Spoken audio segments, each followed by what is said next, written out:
you said that there are investigations.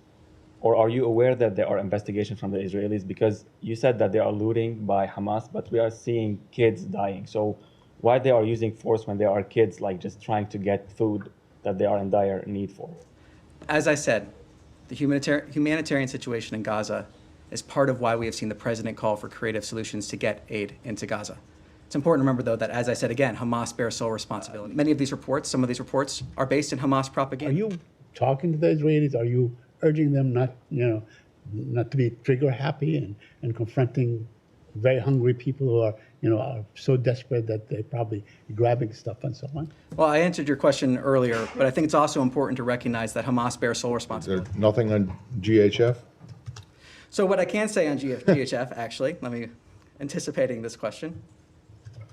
So what I can say is we have approved funding for $30 million to the Gaza Humanitarian Foundation. And we call on other countries to also support the GHF, the Gaza Humanitarian Foundation, and its critical work. A track record of distributing over 46 million meals distributed to date, all while preventing Hamas looting, is absolutely incredible and should be commended and supported. From day one, we said we are open to creative solutions that securely provide aid to those in Gaza and protects Israel. This support is simply the latest iteration of President Trump's and Secretary Rubio's pursuit of peace in the region. This is a technical question. Do you happen to know what account that money is coming from? At this point, I do not. I'll take it back and see if we If can. I may, I also wanted to follow up on something that Matt raised on the GHF. There's been a lot of criticism, almost universal criticism, from the Arab world, from the UN and others, about the distribution process for limited sites in southern Gaza, no access in northern Gaza, the deployment of IDF troops, monitoring access in violation of certain international norms and the Geneva Conventions. Can you tell us, as the U.S. is about to begin funding, whether they are expanding the sites to more sites so that they can equal what the World Food Program and others had done previously? Well, look, what I can say is, again, that 46 million meals distributed to date. That's something that should be applauded. We've talked about here in the past different distribution sites that have been opened, but I think this is an example of seeing that aid that has been distributed. And President Trump's commitment, Secretary Rubio implementing that vision here to get aid to the people of Gaza. So we're seeing those 46 million meals, and then we're seeing from there the fact that we're seeing this $30 million approved. But if I may, if you do the math, there are 2 million people in Gaza. If you figure that families have multiple children and that this process has been going on now for nearly a month, 46 million meals don't amount to feeding the population of Gaza. Well, it's 46 million meals that have been distributed. That is a positive thing. And we call on other countries to support the Gaza Humanitarian Foundation and its work as we have this $30 million that are approved. We're seeing the Gaza Humanitarian Foundation in line with President Trump's call to deliver aid in a way where it can't be looted by Hamas. We're seeing those creative solutions. We're seeing the fact that we have 46 million meals distributed. That is good news that we have those meals being distributed, and we call on other countries to join in supporting the GHF's work. Can I have a follow-up on that, please, Tommy? Okay. Every time there's been a distribution in some of those centers, there's been chaotic scenes, and according to the Palestinian sources, shots and people actually dying, heading towards these centers. Now, the Israeli army is saying it's investigating and all that, but it seems to be a pattern from the beginning. So do you have no issue with that whatsoever? What's your take on that? Well, there are two factors here. First, we refer you to the IDF on their investigations. Second, I would remind you that many of these reports, some of these reports, are based in Hamas propaganda. So we have two factors here when it comes to some of these reports. Ultimately, we want to see aid reach the people of Gaza. The Gaza Humanitarian Foundation has delivered 46 million meals. We've seen that. We want to see that food being delivered. We see the $30 million approved. So that's what the story is here, moving to implement, get those creative solutions in there to make sure that the aid being distributed is not being looted by Hamas. And just to follow up on that, you said $30 million. Has that money actually been given to the foundation already? It's been to whom? It's been approved. That's as far as I can go on that front. Yes. Yeah, just to follow on what everyone is asking about, you say you want to see aid get into Gaza. Are you pushing the Israeli government to allow other groups into Gaza to distribute aid? Today, GHF was the only one allowed into the Strip. What we're pushing for is for other countries to join us in supporting the Gaza Humanitarian Foundation's work. But there That's what are we're other pushing groups for. who had been established and had methods that were able to distribute more widely before the restrictions of the Israeli government. So are you asking them to also lift these restrictions? What we're pushing for is for other countries to support the Gaza Humanitarian Foundation's work. The Gaza Humanitarian Foundation being able to deliver that aid without it being looted by Hamas. And again, that's about that creative solution that President Trump has said from the beginning. So we call on other countries to support the GHF in this. Yes. Thank you. To follow up, I'm sure that 46 million meals are very good, and the Palestinians appreciate that. But that, as Andrea said, that translates to about 20 meals per person over a period of a month, because it's been a month since they started this thing. So there are only like 4 centers. So are there any plans to expand these centers to make more openings, more entry points and so on for aid and all these things? Because Gaza used to receive 1,000, maybe a couple thousand trucks of food a day. So the situation is very dire. So I don't have anything to preview in terms of future plans here. I'm not going to get into that here. I can say what we've seen in the past is distribution sites opening. We've seen a ramp up of the meals being delivered. And I think, again, the story here is 46 million meals being delivered to the people of Gaza. That is the story here. Right. But just if I may, All right, one more. I may follow very, very quickly. Yeah, but also it has been a death trap. I mean, everybody is documenting that Palestinians are being killed at these centers and so on. Many of them are afraid to go. There's a looming disaster. I mean, are you talking to the Israelis? Are you urging them not to be trigger happy and confronting very hungry people who are so desperate that they're probably grabbing stuff and so on? Well, I answered your question earlier, but I think it's also important to recognize that Hamas bears sole responsibility for this conflict, as has been stated from this podium several times by spokesperson Tammy Bruce. The fact that we're seeing Hamas act in certain ways, and really in barbaric ways, that they've continually done that. So Hamas bears sole responsibility for this conflict. And again, the story here is the 46 million meals that have been able to be distributed to the people in Gaza during this time, and the fact that we're encouraging other countries to also support the Gaza Humanitarian Foundation. Yes.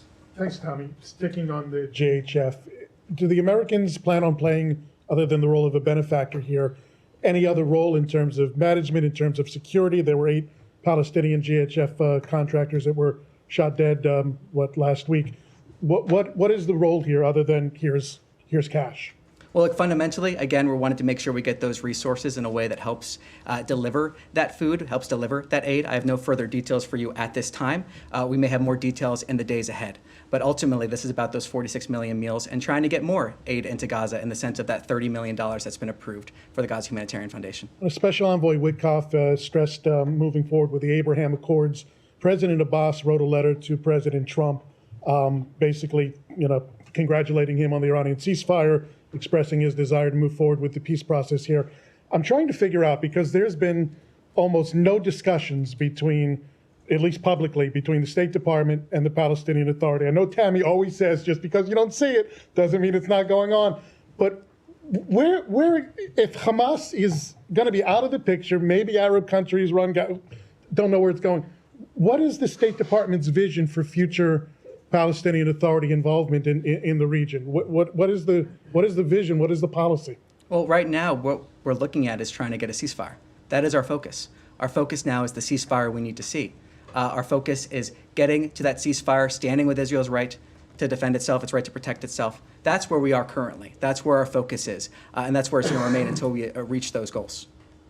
Yes. Hi, Tommy, I'm going to stick on this subject just for a little bit more. You keep saying that the story is the distribution of 40+ million meals, and we're trying to just point out all of the other multifaceted angles of what's going on here, given that the government is about to invest a lot of money into this. So I'm just wondering, why, again, to Jenny's question, does this mean the US government doesn't support the World Food Program trying to get into Gaza right now? If not, why not? We're just trying to get a clear answer on why is it just one organization and not the others? Well, as I just said, what this indicates is the fact that we have $30 million approved for the Gaza Humanitarian Foundation. That's what this indicates. We've also seen the Gaza Humanitarian Foundation, as I was saying, been able to deliver aid in a way that is not being looted by Hamas. The story here, again, as I've said, as you pointed out, is that 46 million meals. That's the story here, and the fact that we're encouraging other countries to step up and support this. The president's been clear. He's been looking for those creative solutions to get aid into Gaza. This is one of those indicators showing a follow-through on that commitment from Secretary Rubio here implementing that vision at the State Department. And I don't know, sorry, if I could just have one more. I don't know if you've seen in the last couple of weeks, there was an American security contractor who used to work for the organization. He wrote his experience in ZTO, and he described how the contractors, the Americans going to work for the Gaza Humanitarian Foundation, were themselves not getting enough sleep, not getting enough to eat. He describes how some of the contractors were picking up food from the ground, food that was supposed to go to the Palestinian people.